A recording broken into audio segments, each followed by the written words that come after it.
자, 수능 특강 문학 교재에 나와 있는 많은 작품들이 있습니다.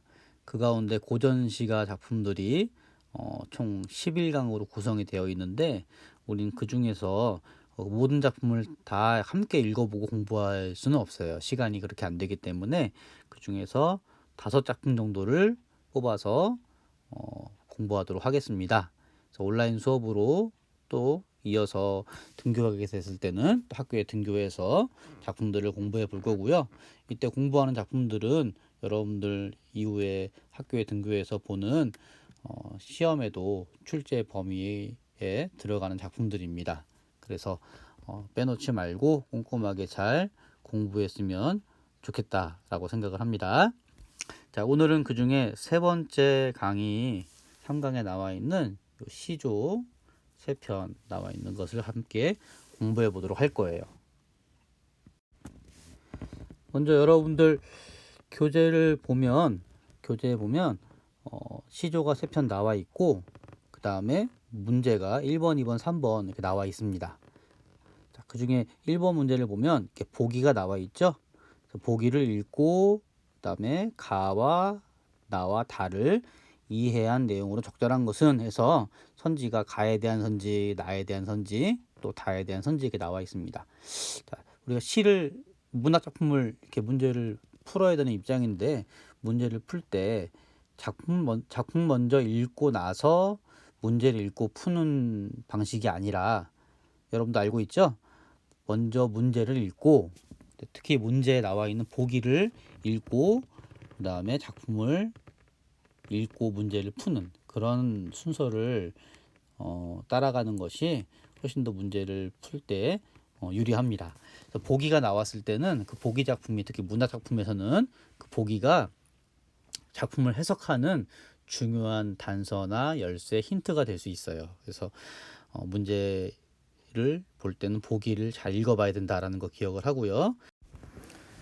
3번 문제도 보기가 나옵니다. 3번 문제는 조금 더 작품을 해석하는 해석의 단서가 되는 정보들을 많이 주고 있어요. 여러분들이 이와 같은 보기를 꼭 먼저 읽어야 됩니다. 보기를 먼저 읽고 좀 전에 말했던 것처럼 이 보기에서 작품 해석의 어떤 힌트 또는 문제를 푸는 힌트, 열쇠를 찾아서 그것을 활용할 줄 알아야 됩니다. 그래서 우리가 이와 같이 새 작품이 나와 있고 새 문제가 나와 있는데 문제를 풀 때도 그냥 아무렇게나 푸는 것이 아니라 어느 정도 무엇을 먼저 보고 어떤 문제를 먼저 접근할 것인지 이런 순서를 정하는 연습이 필요합니다. 문제를 읽을 때 어떤 정답이 정해진 건 아니에요. 하지만 이렇게 해볼 수 있겠다 싶어서 예시로 한번 선생님이 적어봤습니다. 자, 먼저 3번 문제 보기를 읽고 3번 문제 보기가 시조 다에 대한 좀 해석의 힌트를 준다 그랬죠. 그래서 3번의 보기를 읽고 그 다음에 다 작품을 읽고 3번 문제를 먼저 풉니다. 1단계. 그 다음에 두 번째는 1번 보기를 읽고 그 다음에 아까 읽었던 다에 해당하는 5번 선지를 해결을 합니다. 뭐 다를 이미 읽었기 때문에 5번 선지가 맞는가 틀리는가 여러분들이 해결해 볼 수 있을 거예요. 그리고 세 번째 가에 있는 시조 가를 읽고 그 다음에 1번 문제에 나와 있는 선지 1번, 2번이 옳은가 옳지 않은가를 해결을 합니다. 그리고 나서 2번 문제에 가서 가에 해당하는 내용이 맞는가 틀리는가를 해결을 합니다. 자, 2번 문제 같은 경우에 여러분들이 나누어서 푸는 거예요. 가에 대한 것이 맞는가, 그 다음에 나에 대한 것이 맞는가 이것을 나누어서 쪼개서 풀어봅니다. 그리고 네 번째로는 시조 나를 읽고 1번 선지에 3번, 4번을 풀고 이게 4번이네요. 4번. 그 다음에 2번 선지에 2번 문제에 1번부터 5번의 선지가 맞는가 틀리는가 해결하고 이렇게 이런 순서로 한번 문제를 풀어보면 좋을 것 같아요. 작품을 선생님이 먼저 이렇게 설명해 주겠지만 여러분들이 다시 문제를 풀어볼 때에는 나름의 뭐 선생님이 제시한 방법도 좋고 또 자기 나름의 방법을 정해서 좀 순서를 정해놓고 문제를 푸는 연습을 자꾸 해나가야 되겠다 이렇게 생각을 합니다. 가시조를 읽어보겠습니다. 이화의 월백하고 은난이 삼경인제. 자, 이화는 백꽃을 말합니다. 백꽃.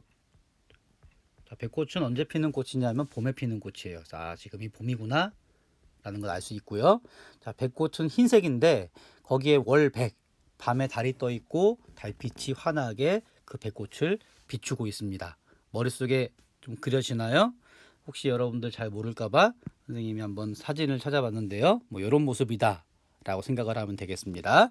자, 그 다음에 은하는 삼경이에요. 은하는 은하수를 말합니다. 은하수, 밤하늘에 별빛이 가득한 모습이죠. 삼경은 아주 깊은 밤을 가리켜요. 11시, 밤 11시에서 1시 사이를 우리가 삼경이라고 합니다. 그러니까 지금은 봄이면서 또 화자가 지금 이야기하고 있는 이때는 밤이죠. 봄밤에. 자, 시간적으로는 봄밤이기도 하고요. 또 공간적으로는 지금 이곳이 뭐 정확하게 어딘지 모르겠지만 땅에는 백꽃이 피어 있고 하늘에는 또 은하수가 펼쳐져 있는 그런 곳이구나. 어느 집의 마당쯤 되겠구나 라는 것도 한번 생각해 볼 수 있겠습니다.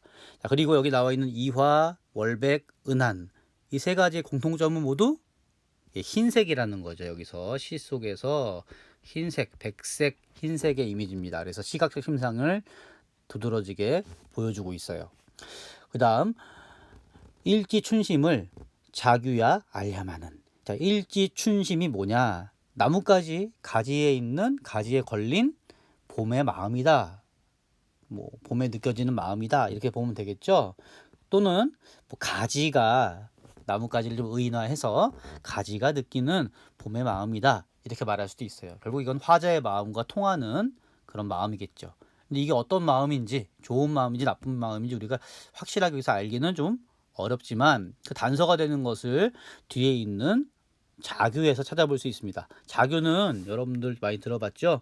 두견새 또는 귀촉도, 불려기, 뭐 새 이름입니다. 새 이름. 이 자규는 밤늦게 울고 있어요. 자규가 있는 거 어떻게 알았을까요? 깜깜한 밤에 새 소리, 새 울음소리를 듣고 알았겠죠? 여기서 그래서 청각적 심상이 느껴진다라고 볼 수 있습니다. 자규야 알야마는, 이 말은 뭐예요? 자규가 알겠는가? 그러니까 지금 그 봄의 마음을, 가지 끝에 걸려있는 봄의 마음을 자규 네가 알면서 우는 것이냐? 또는 알겠는가? 모르는구나? 뭐 이런 식의 서리적 표현으로 볼 수 있겠죠. 그럼 자규는 고전문학에서 대체로 어떤 의미를 갖나요? 네, 슬픔 또는 좀 깊은 슬픔을 뭐라고 하죠? 한이라고 하죠. 자, 그래서 지금 이 시에서 주조를 이루고 있는 어떤 정서는 좀 긍정적인 정서라기보다는 이 자규의 울음소리와 어울리면서 약간 슬픈 또는 한스러운 그런 좀 부정적인 정서를 가지고 있는 것이겠구나, 이렇게 우리가 생각해 볼 수 있어요. 자, 마지막 종장을 보면 이제 앞부분에는 주로 배경이 나왔어요. 뒤에는 화자 자신의 마음이 좀 잘 드러나겠죠. 다정도 병인양하여 잠 못 들어 하노라. 자, 화자가 지금 잠을 자지 못하고 있어요. 그래서 지금 밤늦게 밤하늘에 별도 보고 백꽃도 보고 또 자기의 울음소리를 듣고 있는 거죠. 자, 이 사람이 잠을 못 자는 이유는 뭐냐? 바로 다정도 병인양하다. 다정이란 말은 뭐 정이 많단데 뭐 다정다감하다 이런 의미보다는 화자의 마음에 좀 복잡한 그런 감정이 지금 서려 있구나 라는 것을 알 수 있어요. 그 복잡한 감정은 병이라고 표현한 걸 보니까 좀 좋은 감정보다는 뭐 좀 부정적인 느낌을 주는 감정이겠죠. 그래서 앞에 나와 있었던 어떤 슬픔, 한 이런 것과 어울리는 그런 복잡 미묘한 그런 감정을 느끼는 봄밤이라는 겁니다. 그런 것 때문에 나는 지금 잠 못 들어 하노라 이렇게 말하고 있죠. 자, 그래서 이 시에서 이야기하는 것은 무엇이냐면 봄날에 화자가 느끼는 좀 슬픈 마음, 우리가 애상이라고 하죠. 애상감, 봄밤에 느끼는 애상감, 이 시의 주제로 볼 수 있고요. 이런 봄날의 애상감을 잘 드러내기 위해서 초장에서는 이런 시각적 심상을 통해서, 또 중장에서는 자교와 같은 청각 심상을 통해서 이런 봄날의 애상감을 잘 나타내고 있는 시조구나라고 볼 수 있습니다. 나시조를 보겠습니다. 시내 흐르는 골에 바회 지어 초당 삼고. 자, 시냇물이 흐르는 골짜기예요.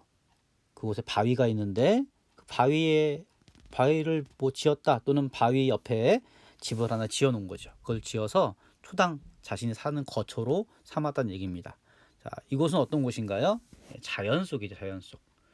그 다음에 아주 멋진 기와집을 지은 것도 아니고 그냥 풀로 엮은 집을 지었다는 거니까 굉장히 소박한 삶의 모습이구나. 그래서 화자가 지금 뭐 살고 있는, 또는 살기를 원하는 그런 삶의 모습은 자연 속에 들어가서 가난하고 하지만 소박하게 살아가는 그런 모습입니다. 달 아래 밭을 갈고 구름 속에 누웠으니. 자, 자연 속에서 지금 뭐예요? 농사하는 거예요. 밭을 간다, 농사 짓는 거예요. 또 구름 속에 누워 있어요. 농사 지은 다음에 쉴 때는 구름 속에 누워 있다. 마치 신선이 된 것처럼 아주 여유 있는 모습, 여유를 즐기는 그런 모습을 엿볼 수 있는 장면이죠. 이때 종장에 보면 건곤이 날다려 니르기를 함께 늙자 하더라. 자, 건곤은 하늘과 땅입니다. 자주 나오는 표현이에요. 하늘과 땅이 화자에게 말했어요. 자, 하늘과 땅이 나에게 말을 했다. 의인화된 표현이겠죠. 뭐 있는 그대로의 자연이 아니라 사람인 것처럼 표현했으니까 주관적으로 변용된 자연이구나 라는 것을 알 수 있어요. 화자에게 말합니다. 뭐라고 말해요? 함께 늙자. 나와 함께 이곳에서 오래오래 함께 살아가자. 늙을 때까지 함께 살아가자 라고 말했다는 거예요. 자, 이거는 실제로 하늘과 땅이 나한테 말한 것이 아니라 화자가 생각하는 그 생각을 마치 건곤이 나에게 말한 것처럼 표현한 거죠. 이런 표현, 자, 화자의 마음 또는 생각을 대상의 마음인 것처럼 표현하는 이런 표현을 우리가 뭐라고 하나요? 주객 전도, 주인과 손님이 바뀌었다, 이런 말이죠. 주객 전도의 표현이다, 이렇게 말할 수 있습니다.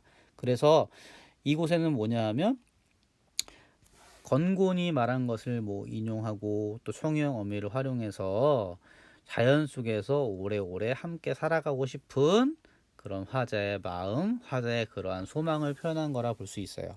자연과 내가 하나가 되는 것, 뭐라고 하나요? 무라일체라고 하죠. 무라일체. 그래서 자연 친화, 자연 속에서 함께 살아가면서 자연과 벗삼아 살아가면서 무라일체의 소망을 노래한 시조구나 라고 볼 수 있겠습니다. 다시조를 보겠습니다. 몇 뻗을 가래 걷고 보내노라 님의 손대. 자, 몇 뻗을은 뭐 산뻗을을 말하는 거예요. 버드나무가 있는데 갈해 걷거는 골라서, 이런 의미가 되겠죠. 골라서 꺾는다. 그러니까 아무 나무까지나 꺾는 게 아니라 그 중에 좋은 것, 뭐 예쁜 것을 골라서 그걸 꺾습니다. 그래서 보내요. 누구에게? 님의 손대는 님에게라고 해석하면 되겠습니다. 님에게. 자, 님에게 보낸다. 왜 님에게 보낼까? 우리 생각해 보면은 아마 화자가 지금 님과 함께 있지 못하는 상황이겠구나라는 것을 떠올려 볼 수 있겠죠? 자, 그래서 나와 함께 있지 못한 이별한 님에게 지금 화자가 버드나무를, 그 중에 가지를 좋은 것을 골라서 꺾어서 보내겠다는 얘기입니다. 자, 그럼 맷버들은 뭘까요? 화자가 님에게 보내는 맷버들은 화자 자신을 상징한다고 볼 수 있겠죠. 뭐 화자의 분신이다, 이렇게 말할 수 있겠고요. 자, 그다음 골라서 꺾어서 보낸다고 했으니까 정성스럽게, 또 사랑스럽게, 헌신적으로 이렇게 그런 마음을 담아서 보내는구나라는 거 알 수 있고요. 또 여기서 알 수 있는 표현법은 보내노라 님에게 보내노라. 지금 어순을 바꿔놨죠. 도치법을 우리가 읽어낼 수 있습니다. 자, 강조하기 위해서, 님에게를 강조하기 위해서 이런 표현 방법을 사용을 했어요. 자, 중장을 보겠습니다. 자신은 창밖에 심거두고 보셔서. 자, 자신은 창, 뭐 주무시는, 이런 의미가 되겠죠. 님께서 주무시는 창문 밖에 내가 보내는 버드나무 가지 몇 버들, 이것을 심어두고 보십시오, 이렇게 이야기하고 있어요. 자, 왜 창문 밖일까? 우리 앞에 보기에서 읽어봤듯이 이 시조를 지은 사람은 홍랑이라는 기생입니다. 최경창이라는 양반과 사랑을 했었는데 그 양반이 다시 서울로 한양으로 돌아가면서 함경도에 원래 살았어요. 홍랑은. 그래서 서울로 돌아가게 되었는데 그 떠나가는 최경창 사랑했던 사람에게 이야기하는 거예요. 기생과 양반 사이의 사랑이기 때문에 이루어지기 좀 힘든 어려운 그런 모습이죠. 신분적인 한계를 가지고 있습니다. 그래서 방 안에가 아니라 창문 밖에 심어두고 보십시오 이렇게 이야기를 하고 있는 거예요. 그럼 창밖에 심어두고 보라는 이야기는 이미 자신을 잊지 않고 기억하기를 바라는 그런 마음이겠죠. 네. 그 다음에 밤비에 샌잎꽃 나거든 날인가도 여기소서. 밤새 비가 내립니다. 비가 내리는 거는 이렇게 뭐 하강의 이미지로 볼 수도 있겠죠. 밤비에 샌잎꽃 그 버드나무 가지에서 또 샌잎이 새로운 이파리가 나거든. 그걸 보고 누굴 생각하라는 거예요? 나를 나 홍랑이를 생각하십시오 라고 역시 이미 자신을 생각해 주기를 바라는 그런 소망을 나타내고 있고요. 역시 이 샌잎도 맷버들과 마찬가지로 화자의 분신이겠구나 라고 볼 수 있습니다. 참 아름다운 시죠. 그 주제는 이별한 임에 대한 간절한 사랑이라고 설명할 수 있겠습니다. 그리고 종장에 보면 밤비라는 표현이 있죠. 이 밤비는 긍정적인 걸까요? 아니면 부정적인 걸까요? 밤이다, 또 비가 내린다 한다면 이것이 대체로 좀 부정적인 의미를 띈다고 많이들 생각을 합니다. 자, 그런데 이 시조에서는 밤새도록 비가 내려서 그 다음에 어떤 일이 생기나요? 새 잎이 화자가 님에게 보낸 그 맷버들의 새 잎이 난다는 거죠. 새로운 잎이 난다는 거죠. 뭔가 좀 생명이 끊어지지 않고 이어지는 것.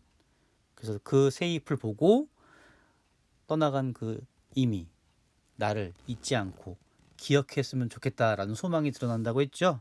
그렇다면 이 밤비는 뭔가요? 뭐 시련이나 고난이나 어려움이나 이런 걸 가리킨다기보다는 오히려 새 잎이 나도록 도와주는 역할을 하는 거죠. 자, 그래서 우리가 시를 읽을 때 또는 다른 문학 작품을 감상할 때 우리가 갖고 있는 기본 상식, 뭐 선입관이라고 할 수 있습니다. 이런 것을 가지고 너무 의미를 고정적으로 생각하고 바라보게 되면 자칫 시를 제대로 읽어내지 못할 수가 있으니까 실제로 작품 속에서 그 표현, 그 시어가 어떻게 사용되었는지를 잘 읽어낼 수 있는 그런 연습도 필요하다고 하겠습니다.